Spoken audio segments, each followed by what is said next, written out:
but it was blatantly obvious. Aliyah Boston could have played in the damn game yesterday versus the LA Sparks with Caitlin Clark. Caitlin Clark was sabotaged and set up for failure. She played in 2-minute increments. How come Aliyah Boston didn't play in 2-minute increments today? Can somebody explain to me why Aliyah Boston didn't play in 2-minute increments? 38 minutes, that's how long Aliyah Boston played in the Indiana Fever's win against Phoenix. 38 minutes after being listed as too injured to play even minute the day before when Caitlin Clark was on the court. And if you think that's just unfortunate timing, you haven't been paying attention to what's actually happening in Indianapolis. Because what we're watching isn't just bad coaching or questionable roster management.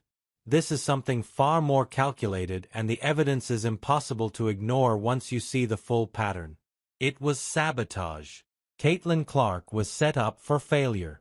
This whole thing was a scheme and a plan, and I'm going to break it down. But the Indiana Fever did squeak out a win.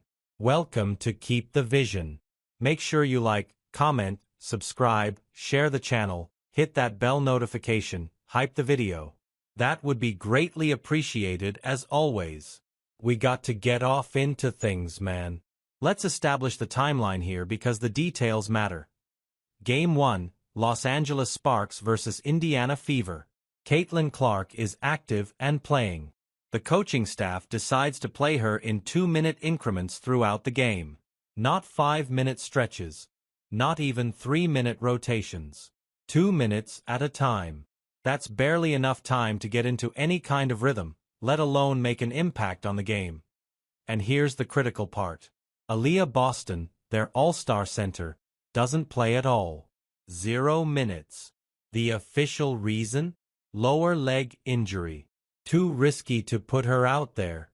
Fast forward 24 hours. Game 2. Phoenix Mercury vs. Indiana Fever. Caitlin Clark is suspended for this game due to technical foul accumulation. Suddenly, miraculously, Aliyah Boston's lower leg has healed enough for her to play 38 minutes. Not 10 minutes on a minute's restriction. Not 20 minutes to ease back in, 38 full minutes of game action. More minutes than Kelsey Mitchell, their leading scorer.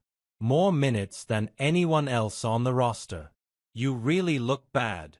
This whole thing was a plan and an organized setup, and I see what's going on. This Indiana Fever organization is freaking disgusting. This head coach is disgusting, and she's trash. She did everything she could to lose the game tonight. Now we got to get into this game. Kelsey Mitchell had a hell of a game the first 3 quarters. I don't think Kelsey Mitchell was good in the fourth, but she made a big time. Now, Stephanie White wants you to believe this is just coincidence.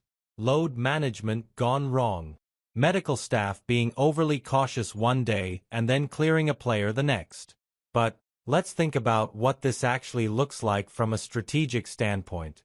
You have your franchise player, the woman who brought unprecedented attention and revenue to your organization, and you're setting her up to fail. You're putting her in a game without her primary pick-and-roll partner, limiting her to rotations so short she can't establish any offensive flow, and then when she's not there, you suddenly have all your best players healthy and playing heavy minutes. The optics are devastating. The Fever lose to the Sparks with Clark playing in those bizarre 2-minute increments. Then they beat the Mercury without her, with Boston playing a full game's worth of minutes. And now the narrative writes itself. Indiana is 4-0 without Caitlin Clark. They're better without their star rookie. The team functions more smoothly when she's not on the court. Now, she was 9 of Ty Harris had a big fourth quarter. She hit some big-time baskets. Y'all know I am not a Ty Harris fan, but I got to give credit when it's due. This girl made some clutch baskets in the fourth quarter. She played a good game. Won't y'all just start Ty Harris from now on and trade Caitlin Clark?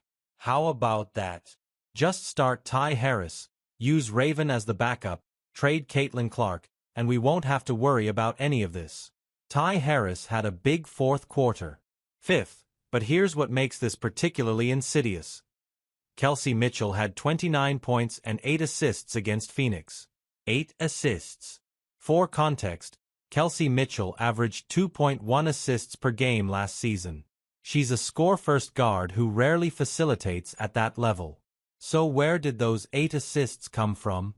They came from having Aliyah Boston on the court for 38 minutes, rolling to the basket, posting up, creating easy passing opportunities.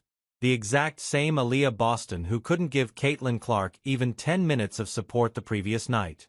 Think about what Caitlin Clark could have done with a healthy Aliyah Boston in that Sparks game.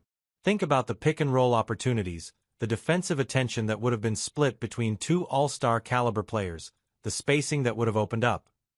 Instead, she got 2-minute cameos in a roster that looked like a G-League rotation. Feel like Lexi Hull's being punished because she's too close to Caitlin Clark. That's my opinion. That's my opinion.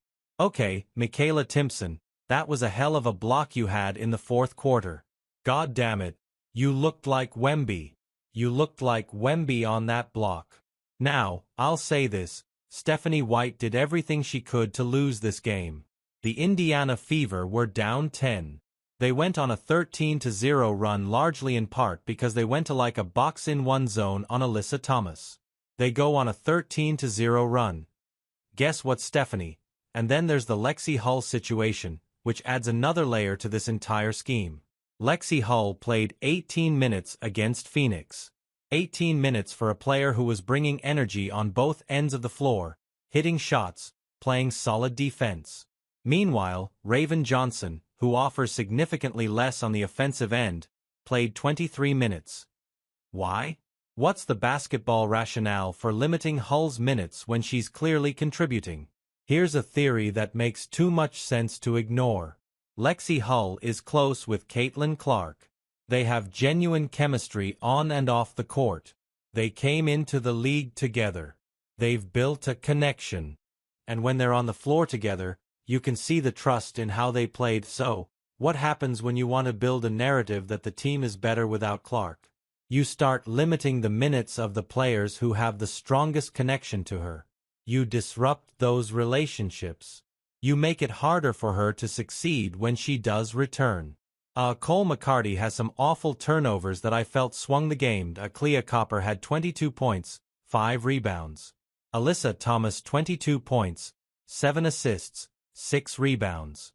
Outside of them too, man, this team sucks.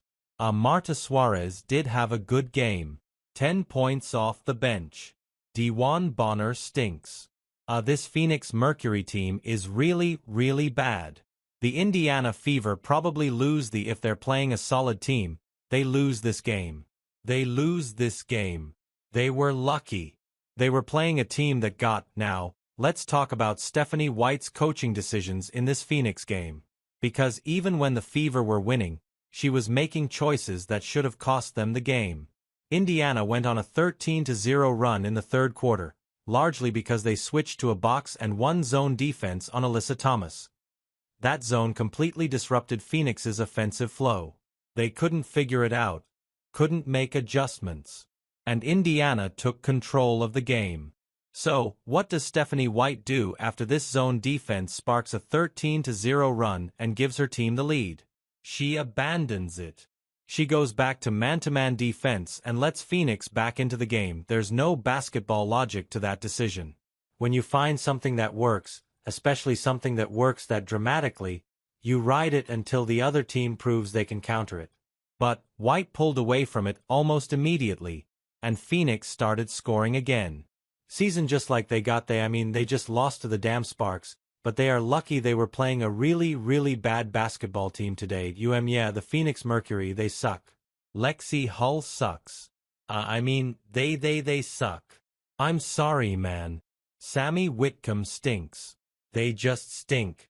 This is a bad basketball team. Monique Billings, she's getting $800,000. The girl played 15 minutes, had 2 points. I don't know. I don't know, man. I don't know. This wasn't. Then there's the fourth quarter offensive strategy, which was somehow even worse. Aliyah Boston had been dominating in the paint all game. She finished 9 of 16 from the floor, 21 points, 9 rebounds. She was the most efficient offensive weapon Indiana had, and she was getting whatever she wanted in the post. So naturally, in the fourth quarter, Stephanie White had her camping at the three-point line, standing at the top of the key, setting screens 25 feet from the basket, instead of posting up where she'd been successful all game. It wasn't until the final minute, when Indiana desperately needed a basket, that White finally called Boston's number in the post. And what happened? Easy bucket, game-sealing play, which raises the obvious question, why wasn't that the strategy for the entire fourth quarter? Music. Why take your most efficient scorer out of her comfort zone in the most important moments of the game?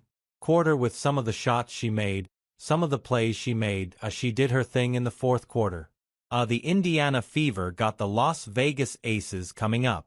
Caitlin Clark will be back for that game, and for now, the narrative is going to be that the Indiana Fever are 4-0 without Caitlin Clark, and they're better without her. And that is what people are going to say. It does not matter if they would beat up on bad teams without their best players, and all types of stuff. People don't care. They're Caitlin Clark haters, and they are going to run with that narrative 1000%, and the answer, if you're following the pattern, is that Stephanie White was trying to make this game closer than it needed to be. She was trying to create drama, to make it look like a struggle, to set up a scenario where if Indiana lost, it would reinforce the narrative that they need more than just not having Caitlin Clark to win games. And if they won despite her questionable coaching decisions, well, that's even better for the narrative. Look at how resilient this team is without their star rookie. Look at how they can overcome adversity. The Phoenix Mercury are not a good team. They finished the season with 8 wins. 8 wins total. This is not a quality opponent. This is exactly the kind of team you should beat comfortably if you're a playoff-caliber roster with your full complement of players. And yet, Indiana needed clutch shots from Kelsey Mitchell and Ty Harris down the stretch to escape with a 3-point victory against an 8-win team at home. Indiana Fever win this game 92-89. Get down in the comments. Let me know what you think. This keep the vision. Make sure you like, comment, subscribe, and share the channel. Let's give credit where it's due though. Ty Harris had a genuinely excellent fourth quarter. 15 points, 6 of 8 from the floor, 3 of 4 from 3-point range, 5 assists. She made big-time shots when Indiana needed them most.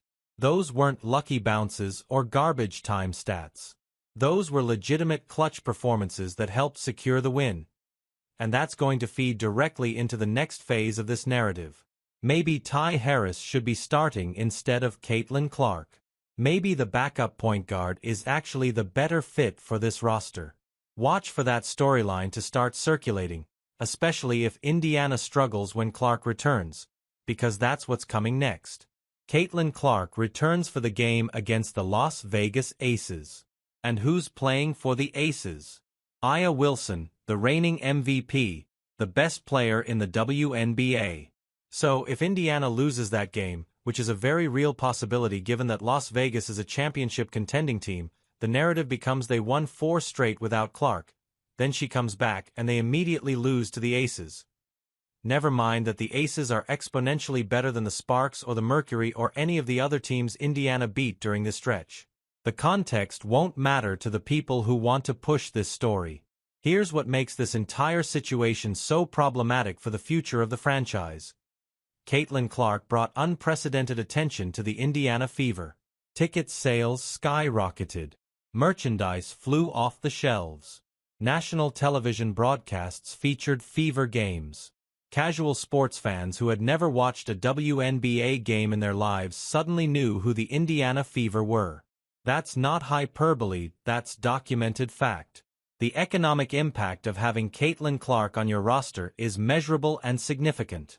And yet the organization seems determined to undermine her, to create scenarios where she looks bad, to build narratives that minimize her importance to the team's success.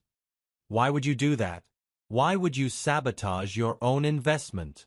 The only explanation that makes sense is that there are people within the organization who resent the attention she's received, who feel threatened by her popularity, who want to prove that the team was fine before she arrived and will be fine regardless of whether she stays. But that's short-term thinking that ignores long-term consequences.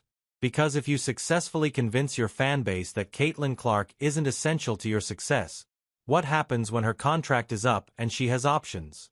What happens when another franchise offers her a better situation, better coaching, better organizational support. You've spent years telling everyone she's not that important, so why would she feel any loyalty to stay? The smarter play, the play that actually builds a sustainable winning culture, is to maximize your star player's strengths. You build your system around what she does best. You put her in positions to succeed. You surround her with complementary pieces who enhance her game rather than compete with it. That's how the Dallas Wings built around Eric Ogunbowale. That's how the Las Vegas Aces built around Aya Wilson. That's how championship teams are constructed. Instead, Indiana is doing the opposite. They're playing their star in 2-minute increments. They're sitting their second-best player when she's on the court, but playing her 38 minutes when she's not. They're limiting the minutes of players who have chemistry with her. They're running offensive sets that don't maximize her playmaking abilities. And then they're acting surprised when the narrative becomes that the team is better without her. This isn't accidental. This isn't the result of bad luck or unfortunate timing. This is a coordinated effort to diminish Caitlin Clark's role and importance to the franchise. And the evidence is right there in the box scores, in the rotation decisions, in the way Aliyah Boston's injury disappeared the moment Clark was suspended. Now, here's the part that should concern every Fever fan. This strategy might work in the short term. They might actually convince some people that Indiana is better without their franchise player. They might win a few more games during the suspension and really sell the narrative. But what happens in the playoffs? What happens when they face elite competition and need their best players performing at their highest level? You can't just flip a switch and suddenly have chemistry and trust after spending months undermining your star player. And what happens to Caitlin Clark's development? She's a rookie. She's supposed to be learning, growing, building confidence in her professional game. Instead, she's being jerked around with inconsistent minutes, inconsistent lineups, inconsistent support from the coaching staff. That's not how you develop a franchise cornerstone. That's how you create dysfunction and resentment. The really frustrating part is that this Fever roster has genuine talent. Kelsey Mitchell is a legitimate scorer who can get buckets in multiple ways. Aliyah Boston is an all-star center with range and touch around the basket. Lexi Hull brings energy and shooting.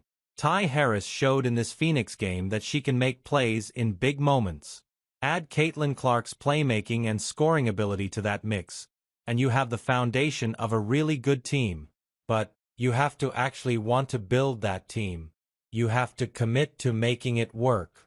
And right now, it feels like the Indiana Fever organization is more interested in proving a point than in winning basketball games. They're more interested in controlling the narrative around Caitlin Clark than in maximizing her impact on the court. So, when she comes back against the Aces, watch how they use her. Watch whether Aliyah Boston suddenly has another mysterious injury that limits her availability.